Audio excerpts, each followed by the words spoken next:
Hey, what's going on, everybody? This is Demarcus Battle, and I am the campus pastor at the Epicenter of Worship.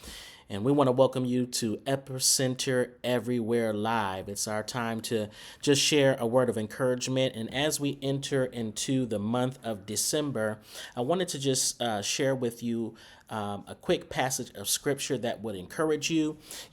Pastor Holland had mentioned a few weeks ago that the month of December would be our most prosperous month this year. And I'm believing that, and I want you to agree in faith and believe for that as well.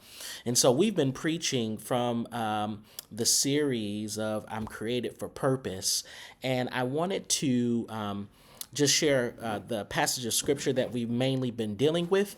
And I pray that it will encourage you and give you a perspective on the concept of prosperity.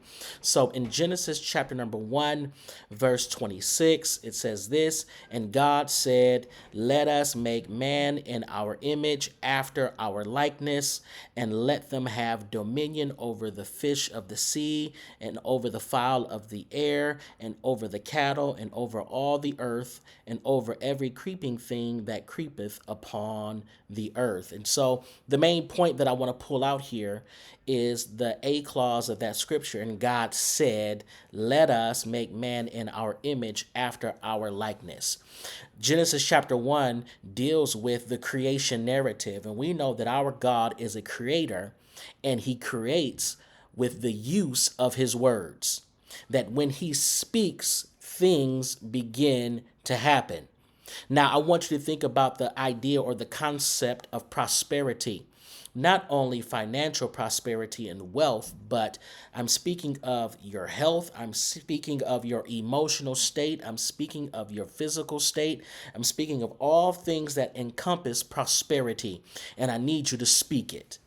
That's right. If you're going to have a mind of prosperity and wealth and health, you got to speak it. You have to cancel out the negative voices that combat the will of God for your life. And it is here in Genesis chapter 1 that we are exhorted and we are reminded that we are created in the image and after the likeness of God. And one of those aspects is the creative power that you can receive and that you can use with your words. So again, this is Pastor D. Battle, the campus pastor at Epicenter of Worship. God bless you. We look forward to a prosperous month of December.